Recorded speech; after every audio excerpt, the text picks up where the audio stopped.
क्या 2024 में एक तमिल बनेगा पीएम? क्या बीजेपी किसी तमिल उम्मीदवार को बनाएगी पीएम?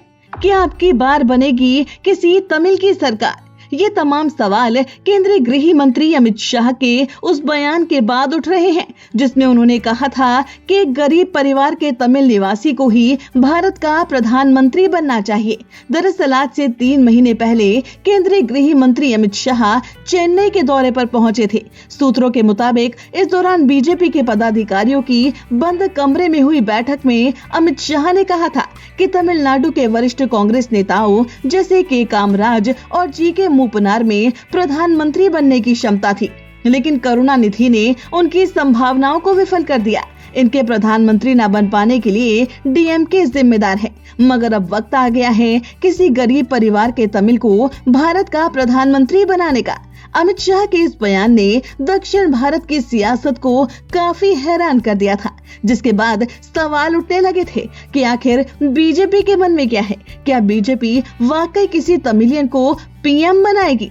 अगर हाँ, तो बीजेपी किस पर लगाएगी दाव? कहीं वो तमिलनाडु में पार्टी के अध्यक्ष के अन्नामलाई तो नहीं? ये तमाम सवाल जब के अन्नामलाई तक पहुँचे तो वो जनता के सामने आए और ताल ठोक कर कहा कि 2024 में एक तमिल ही देश का प्रधानमंत्री बनेगा। नरेंद्र मोदी के नेतृत्व में ही पार्टी की जीत होगी और इसमें तमिलनाडु का बड़ा हाथ होगा। के अन्नामलाई ने पीएम नरेंद्र मोदी की तारीफ करते हुए कहा कि पिछले 9.5 सालों में हमारी संस्कृति का प्रतिनिधित्व जितना प्रधानमंत्री नरेंद्र मोदी ने किया है उतना किसी नेता ने नहीं किया। आज तक किसी नेता ने तमिल भाषा और संस्कृति में इतनी दिलचस्पी नहीं ली जितनी पीएम मोदी ने ली है। इसलिए पीएम मोदी ही एक सच्चे तमिलियन हैं, जिन्होंने तमिल संस्कृति की सुंदरता को पुनर्जीवित किया। अब आप सोच रहे होंगे कि के अन्नामलाई ने यहाँ प्रधानमंत्री नरेंद्र मोदी को तमिलियन क्यों कहा।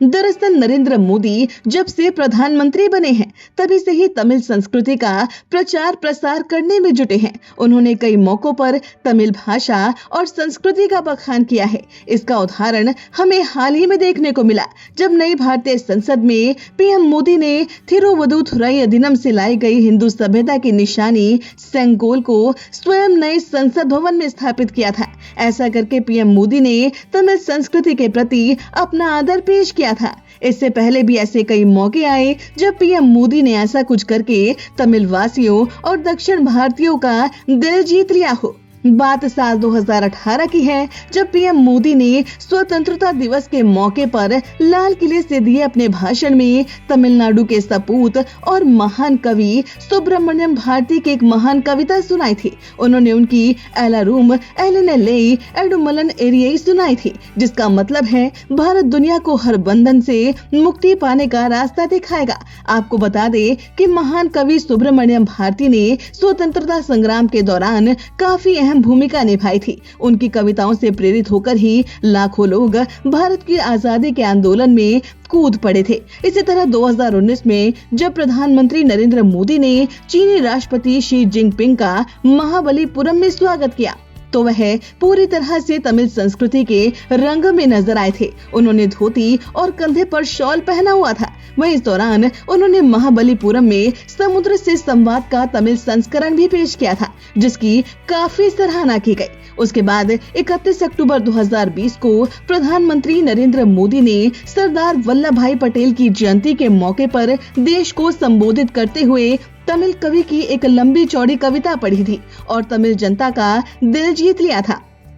आपको बता दें कि 31 अक्टूबर को एकता दिवस के रूप में मनाया जाता है। इसके बाद साल 2021 में अप्रैल में प्रधानमंत्री नरेंद्र मोदी एक तमिल के रूप में नजर आए। प्रधानमंत्री नरेंद्र मोदी जब मीनाक्षी सुंदरेश्वर मंदिर पहुंचे तो उनकी वेशभूषा एकदम पारंपरिक थी, जहां उन्होंने पूरी रीति रिवाज के साथ पूजा अर्चना की। 2021 में भी महान कवि सुब्रमण्यम भारती की 100वीं पुण्यतिथि के मौके पर नरेंद्र मोदी ने उन्हें याद करते हुए कहा कि एक भारत श्रेष्ठ भारत का दृष्टिकोण उनके लेखन में साफ साफ झलकता है। इसके बाद साल 2022 में राजधानी दिल्ली में कर्तव्य पथ का उद्घाटन करते हुए प्रधानमंत्री नरेंद्र मोदी ने एक बार फिर महान कवि सुब्रमण्यम भारती को याद किया और उनकी कविता का जिक्र किया था।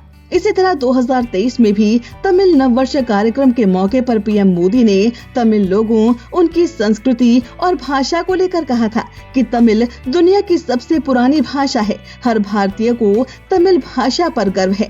ये सब बातें दिखाती हैं कि पीएम मोदी सनातन धर्म के सबसे प्राचीन सभ्यता को कितना मान देते हैं।